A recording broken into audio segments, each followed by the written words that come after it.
The mystery of Webster's curse, and the heroism of Mitzy. A few years ago I had my Year 7 class for a music teacher who was away sick. They completed their music work, and like so many playful and bored, begged a story. The mystery of Webster's curse was born that period. Later came the resolution of the curse due to Mitzy's heroism. Many thanks to PFB and AB for inspiration, and RMMB for encouragement. The mystery of Webster's curse. The events that surrounded the horror at that lonely suburban house so long ago are well recounted. They are legend. Every year I am given charge of many groups of students. The younger ones are not privy to the stories. They want to know. The printed stories I will leave to my neighbors of that era. How a family moved into a haunted house, and the oldest boy killed all of his family. Later, when questioned by police, he told of a voice that instructed him to kill. Or of the couple who bought the house on the cheap. They faced such horrors.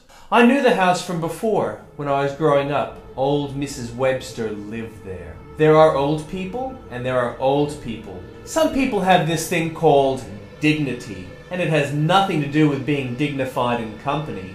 Mrs. Webster had something else. She was old, possibly crippled, but she was athletic and energetic. She would wait by the side of her house each school morning. Any child unfortunate enough to pass within earshot would endure her curses and quips. Wise boys and girls knew to stay away. Naughty boys had to discover for themselves. Once, on the way to school, I strayed too close. She'd been calling me fat, wit, simple justice, and an enthusiastic father led me to accept without question or deviation from my route. I trudged through the ankle-deep snow. She had noticed my bag was low on my shoulder. I ignored her, as I'd been trained. The wind was cold and sharp. I ignored the sharp pain in my shoulder and cheek, the dull thud, the sudden exhale. I stood stunned and still, my mind registering the stone and a little blood. Then I felt my cheek cool rapidly and wetly, felt the heat in the muscle as it responded to the tear in the flesh. I shouldered my bag high and sprinted on without further abuse. No one at school asked me about the injury, although my teacher didn't bat an eyelid when I asked to go to sickbay.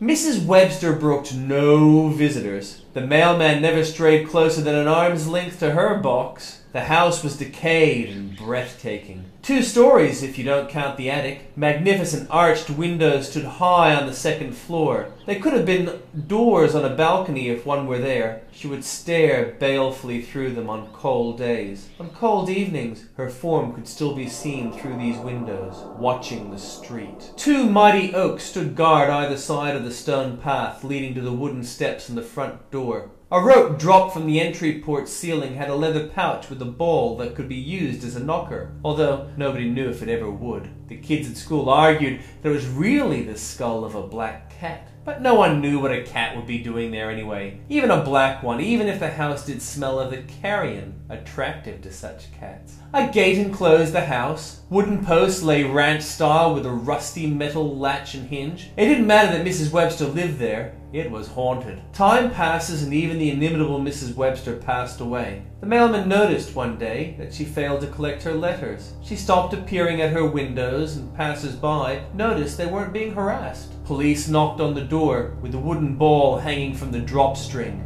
No answer. Police headquarters instruct them to break in, which they do with minimal force. It is said that they found Mrs. Webster in a chair, facing the fireplace. School legend has it that she wore her death mask as a child on Halloween, dared to visit her place. Her face, a picture of horror, with eyes wide and mouth agape. Some have said that she sometimes can still be seen standing at her window on a cold winter's eve, watching the street.